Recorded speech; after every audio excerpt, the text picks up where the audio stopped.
Hi everyone and welcome to the Weekly Pop with AVR. This is episode 2 of the road to 300,000 gamer score. If you want to talk to me at any time, you can find me on trueachievements.com and Xbox. My gamer tag is miserlypluto459. You can get me on Twitter at APVanRoon, and you can find me on Twitch at APVR64.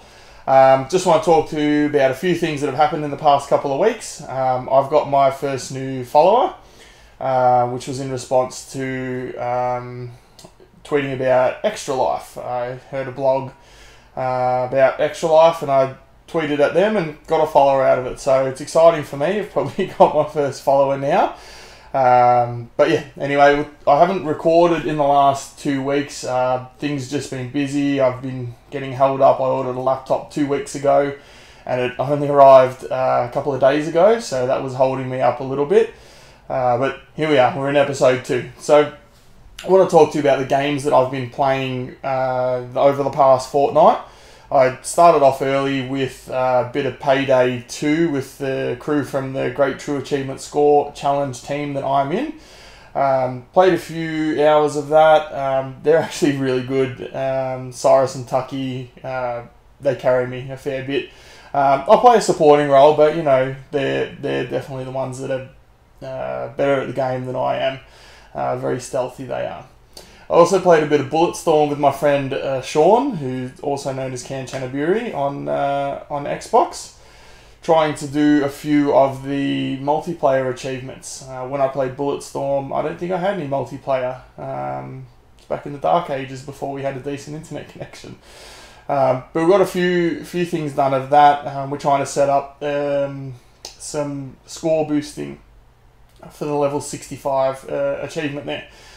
Pretty fun game though, but pretty cheap as well, so you can get on a pretty good game like that. When I did get my laptop, I downloaded Windows 10 Mahjong. Now, I did make a mistake thinking I had Windows 8 on the PC. I played one game and about 20 achievements popped. It synced my progress across from my Windows phone.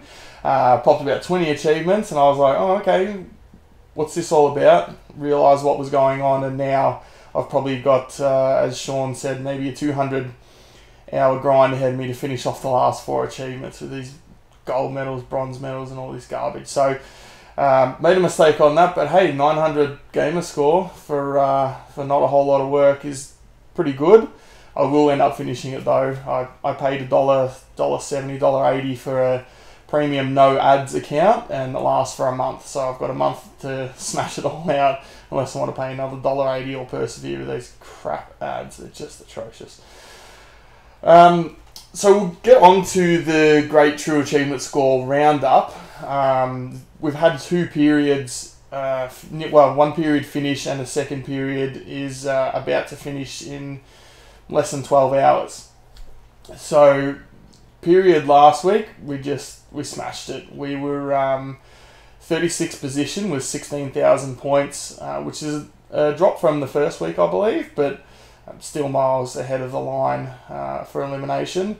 This week, last I checked, we were in 15th position with about 23,000 points, ages away from being eliminated again. We're safe. Titan Monkey, my teammate's been just absolutely killing it with the points, but he's got some massive goals this year himself to personal goals, and I'll talk about my yearly personal goals a little bit later on in the show.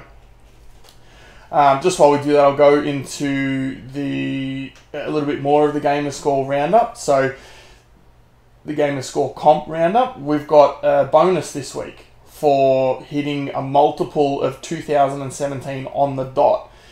Being that we're a very high scoring team, we elected to go 10,095, I think it is, and we have now hit that on the dot, provided no one else scores any points, which should be pretty easy to do because we all just have to do nothing. So we should be right to get this bonus, and I believe with our first bonus we get a bench, which is where you can get a week off. Just skip to the next period. It's like a immunity challenge in Survivor, I guess. Probably the best way to explain that. I'll talk about my roundup in the past fortnight. So we've got 1,100 gamer score that I've earned. It's 2,000 true achievement points. So for me, that's kind of a really low week. But this has been mainly due to boosting through Gen 7 and starting Gen 8 on Titanfall.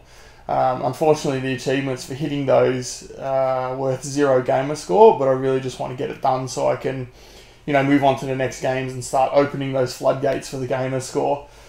It is what it is. So I'll talk about also the pop of the week. So we've got my Alice in Wonderland 3-pack. I'm pretty sure this came out with the Alice in Wonderland sequel. It's got Alice, Chessir, and Time, who is actually played by Sacha Baron Cohen in the movie, who's Ali G, Borat, that kind of character. I was a bit shocked to see him in a serious role, but he's actually pretty good. He works pretty well for it. This pop was, to my knowledge, only released in European Union countries. And being that I'm in Australia, it was going to be a little bit difficult to get a hold of. So a friend of mine who lives and works in the EU bought it back and only charged me $55 for it. It was hand delivered. So pretty good there. It goes for about $90 online, $90 to $100, including postage if you were to buy it and have it sent to Australia. So yeah, pretty happy with that one. It's one of my more favourite pops there as well. Let's move into a bit of news for this week. So in the news, I like to just pick a few articles that caught my eye and talk about them. I'm not going to do a whole roundup of all the news that's about for video games, because that would be a show in itself, and really you can just find the articles online if you want to have a look at them. But we've got Resident Evil, which released this week. Far as I can tell, it's got generally favourable reviews. It's a real return to form from what I hear. They've gone first-person shooter in this rather than over the shoulder, which makes a big difference. I think if you look at the difference, especially in Grand Theft Auto, going from over the shoulder to first person view, it really brings the action a lot closer to you. And everything I've seen about Resident Evil suggests that it's a wear your brown pants kind of game, because it's quite a scary one. But look, it's good to see Capcom not just churning out garbage for once. That's nice. We've also got Minecraft this week has released title updates on the Xbox 360 and the Xbox One. It's good to see them still supporting the older systems, but being that Mojang has been acquired by Microsoft, I'm not really surprised to see that would happen. The True Achievement points on True Achievements got up very high. When a new title update like that comes out, it judges it based on the pool of all the gamers, and Minecraft being immensely popular that it is, as soon as a few people unlock it, the ratio just shoots through the roof. I think they're at about 15,000 points for the Xbox 360 for what I think was 250 gamer score. So massive, but it will drop in the coming days, and even for the coming weeks it will continue to drop down to a more achievable level, but they will still probably stay pretty high. So we've got also 2 official controllers have been released from Microsoft. We've got a faded blue one, and there was a white one as well, which actually reminds me a lot of the special edition Titanfall controller that came out around the time Titanfall 1 was released. Both of them are pretty cool. I think they're only a fraction more expensive than a regular controller. So if you want a unique one, that's a good option. Having said that, there is also the Elite controller, which is I might talk about that a little bit more in future episodes. New games with gold have been put up this week as well. So we've got Lovers in a Dangerous Space-Time Continuum for the Xbox One, and we've got Monkey Island 2. Monkey Island 2, very, very easy to complete. True Achievements suggest that it's between 2 to 3 hours if you just go through the game for the achievements. But it is also a really fun game and has reviewed really well. Lovers in a Dangerous Space-Time Continuum, I could be wrong, but I think it's an ID at Xbox title.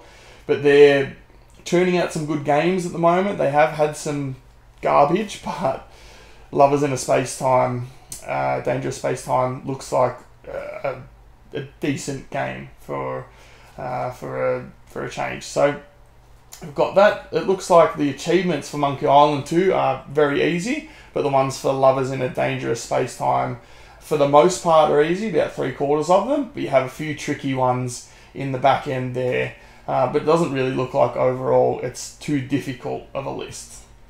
So we're going to go through my goals for the next week before I record another episode. I'm getting up pretty early tomorrow to play some more Payday with the crew. That'll be after the Great True Achievement Score cutoff has happened. So the achievements in Payday 2 are actually quite high ratio. I think a lot of people started the game, popped an achievement or two, and then just found out just how difficult the game is. It's a game that really requires a lot of coordination, personally coordination, but also coordination from 3-4 people that are all playing at the same time. It's quite a challenging game. It is quite a fun game as well when everything goes to plan, but when things don't go to plan and it hits the fan, it can be really, really challenging and really quite punishing as well. Having said that, it is a good fun game. I'm enjoying playing it with my crew as well. I'm going to try and finish off Bulletstorm multiplayer as well, and probably do that with Sean again, and I'll also do more work towards Titanfall multiplayer. I've just ticked over Gen 8, as I said earlier. I'm working towards the regen requirements in there. They're, for the most part, not too difficult, but I think I need to get either 50 or 100 wins in there, so that's going to be pretty tricky. Now, last episode I also said I'd be talking about my yearly goals here. So last year I had quite a good year. It was about 65,000 gamer score that I earned for the year, and about 90,000 True Achievement points.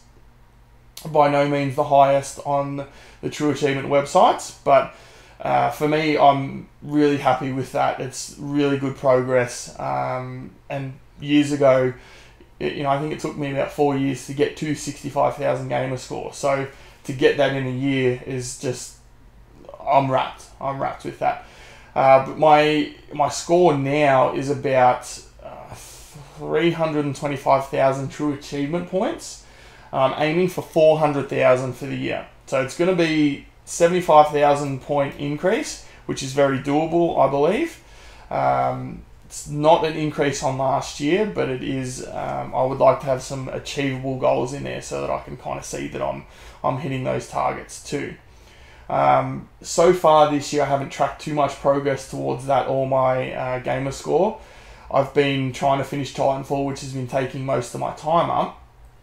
And later on in the year, when the Great True Achievement Score Challenge ramps up, I'll have to earn more gamer score and therefore more True Achievement points. So I'm kind of biding my time at the moment while the guys keep us afloat in the True Achievement Score Challenge, but it will come. I'm also planning to hit 250,000 gamer score this year. I'm pretty sure I'm about 203,000, 204,000 for the year so far. So from the start of January, that was an increase of about 50,000. Again, very doable. Did more than that last year, but want to have an achievable goal in there as well. There's another goal I have to complete 210 games in total for the year, not 210 for the year. That'd be very difficult.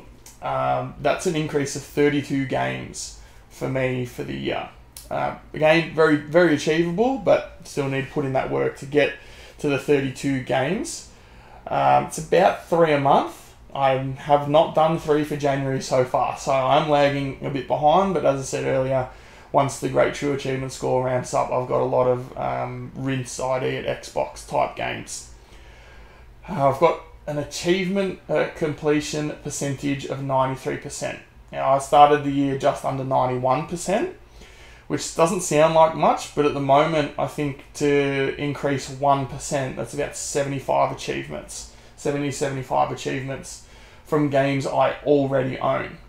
There's a lot of games that I own that I'm not going to go back to, so that will be achieved by adding more games and completing more than 75% of them, thus incrementally raising the completion percentage that I have.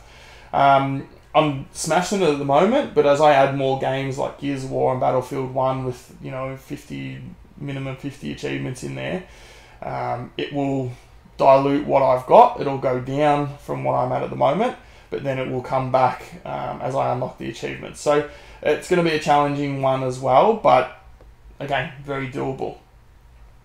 Now, I did mention earlier my Titanfall boosting. I'm doing that with a group of people who all listen to the Z to Z podcast.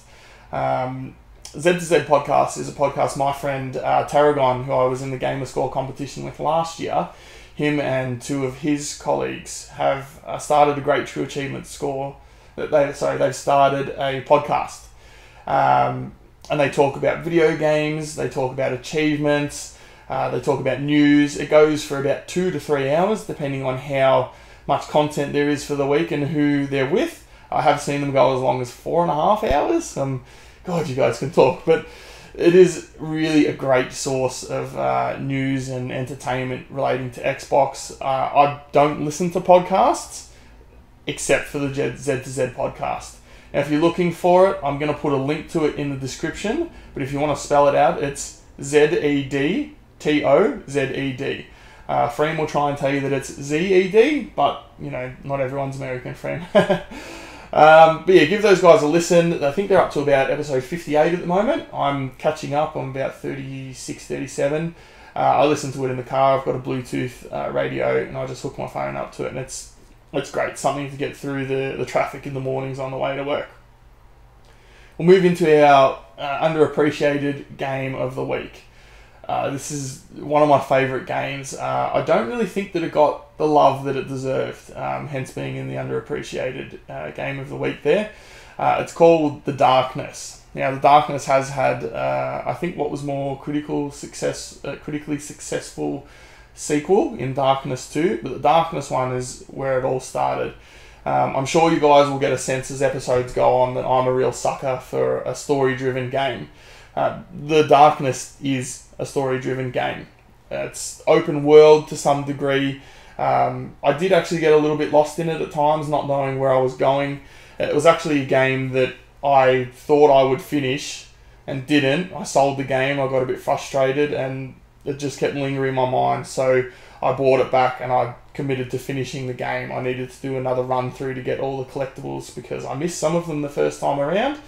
The story, oh my god. He plays Jackie Estacado, who on his 21st birthday inherits the powers of the Darkness. Darkness is really unique. I'm pretty sure it's based on a comic. I haven't read the comics, but the Darkness powers, they're great. You have like big tendrils coming out of here. They eat people's hearts. They can hit people to attack them.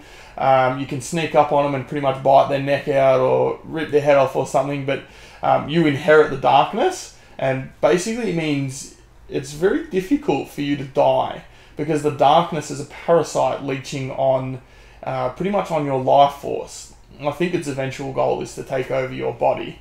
And you see that more in the second game where the Darkness kind of starts taking over at parts. But in the first game, it's more of a ally kind of thing. But yeah, it makes it very difficult to die because if you do, the Darkness it won't let you die. It refuses. It puts you into some sort of coma or something while you regenerate. It regenerates you, so it's got that kind of regenerative powers. But you do in this game what's called quad wielding. I think that they coined the term, but you can hold 2 guns at the same time and you've got your 2 Darkness tendrils all at the same time.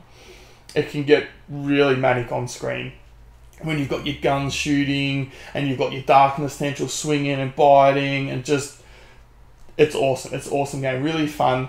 The combat is a little bit clunky, but I don't really think that they've had any quad wielding kind of games to go off of in the past, but it works really well. I don't want to spoil any of the story, but after you inherit the Darkness powers, there is a genuine love interest in the story, which I think, being that we're all like macho gamers, you don't see love interest all that often. Well, I don't see them all that often. Call of Duty never had a love interest as far as I can tell, but yeah, genuine love interest. There's a story of revenge as well, and you're basically fighting against the entire mob. It's excellent. For me, the best part of the game is the voice work by Mike Patton. Do yourself a favor, Google it, see some of his work on YouTube. His voicing of the darkness, it's insane. It's on another level. It is so good. Just the way he voices it, it just brings it to another level. It's excellent. And he also voiced the darkness in Darkness 2. There is talk of a Darkness 3, I believe. I don't know what is happening with it. I think they're just talking about it at the moment. But if Mike Patton's in Darkness 3, if they eventually make it, I will be all over that like a cheap suit. The achievements as well, they're pretty easy. There are a few that might trip you up. The collectibles, there's a lot of collectibles in places you cannot revisit. So if you are going to do it, use a guide. I use the one, I'm pretty sure it was on xboxachievements.com. It was written by Tiger7, I think that's his username. But it's really comprehensive, it's really thorough, and it helped me get it on my second playthrough when I rebought the game. Nothing that will trip you up too much, but it'll keep you going for about 20 hours or so. So pretty solid game for your money, and I'm pretty sure you get it for about $10 now as well. I've also got our gamer score boost game for this week. Now, it's a game that I got courtesy of my friend Tarragon as well. It's called Fragments of Him. It's difficult to kind of call this a game, actually. It's more of a walking simulator type of game. It's in the same kind of vein as Dear Esther or Gone Home. It's a more emotional game. It kind of tells you a story. It was alright, it passed the time, but I did it in about 3 to 4 hours. It's something different as well, so if you're looking for something different, yeah, it goes alright. Alright, well, let's finish up the episode there, guys. In closing, you're going to see my brand new outro. It'll be on episode 1 as well, but I got it filmed in between episode 1 and 2. You can find me in the next video, which will be in about a week as well. You can find me on Xbox or True Achievements. My gamer tag is MizzlyPluto459. You can find me on Twitter and send me a tweet at APVanRoon. And when I'm streaming, you'll also be able to see me on Twitch at APVR64. If you like this, drop me a like, send me a comment, send me a private message, hit me up on any of the channels. I'd love to know what you guys think. Thanks for watching. I'll see you on episode 3. Bye.